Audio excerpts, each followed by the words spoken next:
All right, someone is asking how to teach your team marketing skills because, and I get this problem. I can tell you a story like in our own agency. You have to remember, like, I've always been in the marketing. I've started the marketing from day one, and I've always ran the department for a long time. And the first time we tried to outsource it, I gave them all the SOPs I had, and I ran them through everything I've done. And in my mind, I showed them exactly what I was doing, but they just needed to replicate it, but somehow they didn't. It didn't really translate, and the performance like dropped from like 50 to 60% every time we tried it. And in my mind, it didn't make sense because I showed them exactly what I did, and they didn't just copy it. I was like, why wouldn't that work? Because it's weird, right? Now, the underlying issue was I gave them my steps, but I didn't give them a judgment call. So this is the first thing you're gonna have to do if you have that problem. So instead of saying, oh yeah, now we're gonna post at 6 p.m., now we're gonna add a hook here, or now we're gonna put up the content here, you have to tell them, we're gonna post at 6 p.m.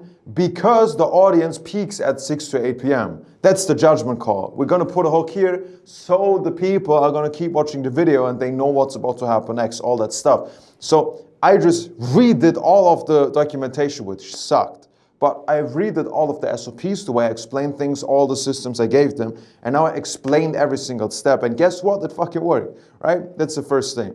Now, next up, as in every performance-based position, you're gonna run a 14-day shadowing period where your marketing guys just watch the new hires. Or if you're the only one doing marketing or your partner, you're just gonna watch the new guys 24/7. You're gonna watch over them working, you're gonna watch over them reading the SOPs, you're gonna get them to send their notes, all that stuff. And also, you're gonna have huge audits that are gonna be in detail. I don't mean giving them feedback when they, for example, let's take Instagram for example, right? When they create an Instagram reel, they're like, oh yeah, the background is not good, or this or that. Don't give them like quick on-the-run feedback. You're gonna look through, let's say 10 random reels per week, and you're gonna give specific feedback on every single thing.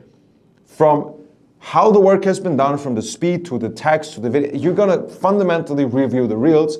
You're gonna do that 10 times a week or for 10 reels a week. That makes such a difference from what I've done before when I had the problem, from going, I'm at lunch, for example, right? I see a new reel from like the marketing guy. I'm like, yeah, just fix the hook. It's a bit boring, otherwise it's good.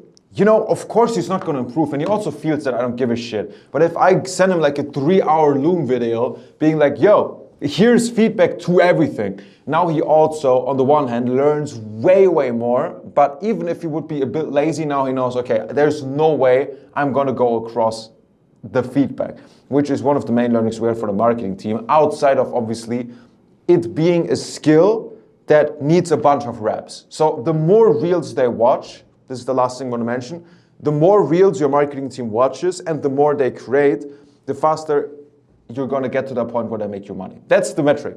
Everything else is optional, but if your marketing team watches 5 hours per day of OF girls reels and they create at least 30 or 40 per day, which is going to be very hard on them, I'm not saying you should do that, I'm just saying it's going to take you like 20% of the time to get them to a point where they're fully competent. It's just that.